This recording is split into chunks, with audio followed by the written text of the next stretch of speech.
Bien-aimé, bonjour.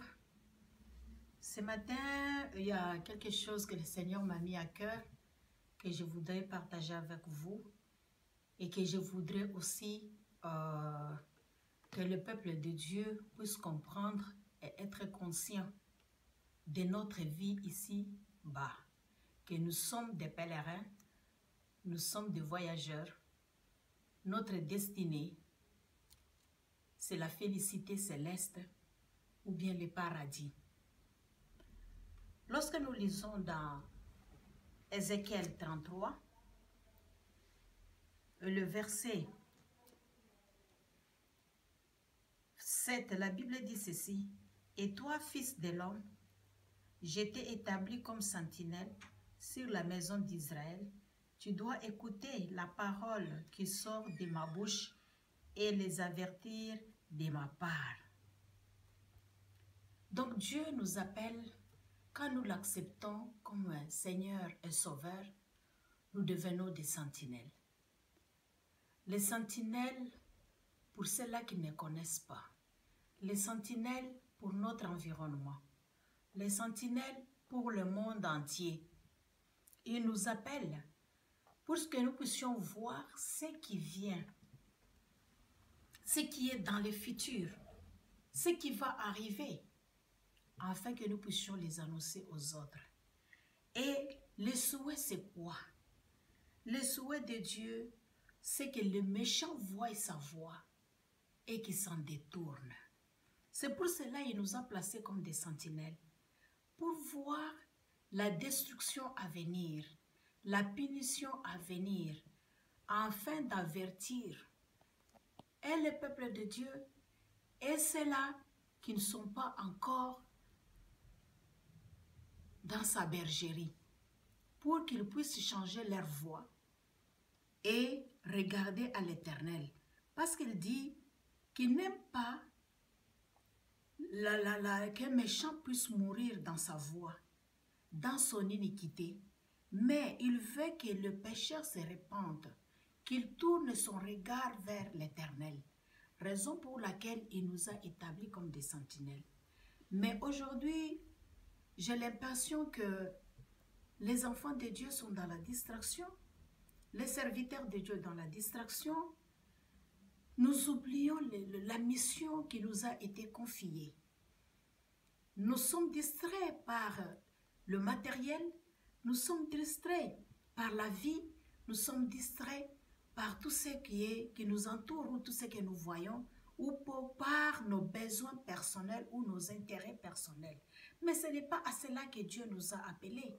Dieu nous a appelés d'abord, premièrement, pour être des sentinelles, pour avertir le monde, parce que nous sommes devenus sa bouche. Si nous ne le faisons pas, bien-aimés, et que les pécheurs meurent dans sa voie sans se repentir, Dieu nous réclamera son sang. Et c'est ce qu'il est en train de nous dire, que dans le verset 17 du même chapitre, Ézéchiel 33, que les enfants de son peuple disent: la voie du Seigneur n'est pas droite. C'est leur voie qui n'est pas droite. Si les justes se détournent de sa justice et commet l'iniquité, il mourra à cause de cela. Donc quand le pécheur ne se répand pas, quand le pécheur se contente de vivre dans l'iniquité, il mourra pour cela.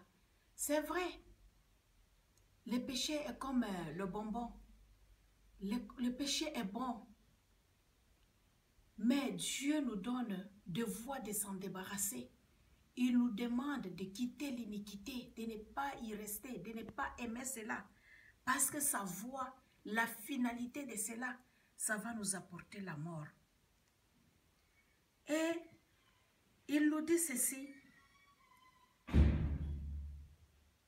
verset 14, « Lorsque je dis au méchant tu mourras, s'il ne revient pas de son péché et pratique la droiture et la justice, s'il rend les gages, s'il restitue ce qu'il a ravi, s'il suit les préceptes qui donnent la vie sans commettre l'iniquité, il vivra, il ne mourra pas.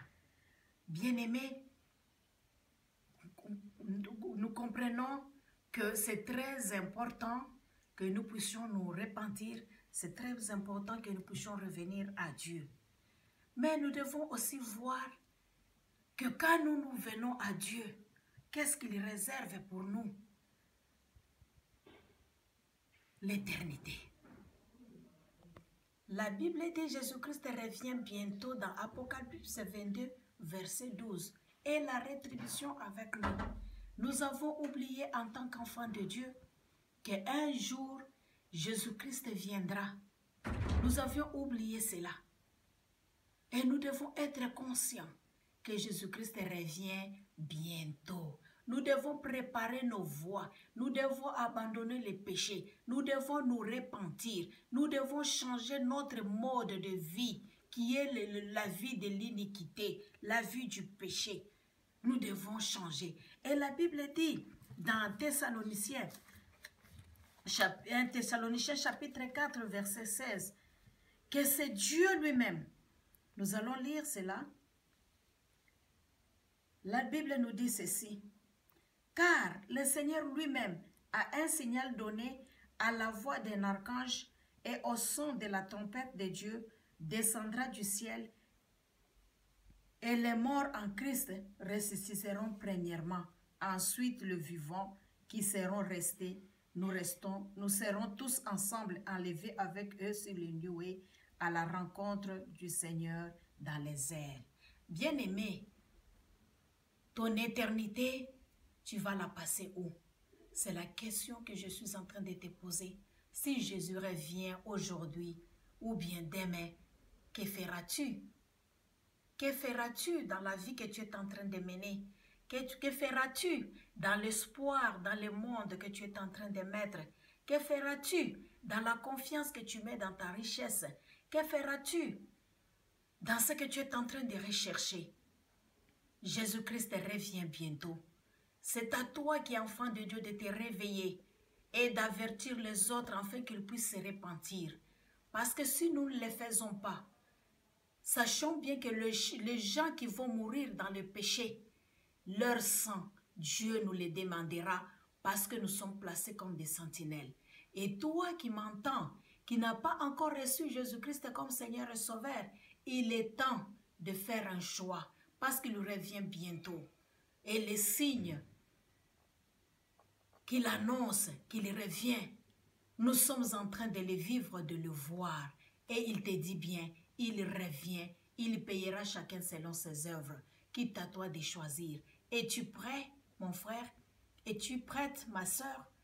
S'il arrive aujourd'hui, est-ce que tu vas le voir? Est-ce que tu vas aller avec lui? Est-ce que tu vas régner avec lui? Est-ce que tu vas entrer dans son royaume? C'est la question que je te laisse. Essaie de réfléchir et de regarder. Il n'y a personne qui connaît. Même le Fils de Dieu ne connaît pas les jours. Il n'y a que Dieu seul qui connaît. C'est ce que la Bible nous dit. La Bible nous dit que c'est le Seigneur lui-même a un signal donné à la voix d'un archange. C'est lui seul qui connaît. Donc il est important que chacun de nous se prépare. Il est important que nous puissions tourner nos yeux vers Dieu. Il est important que nous puissions nous repentir et changer nos vies. Que Dieu vous bénisse.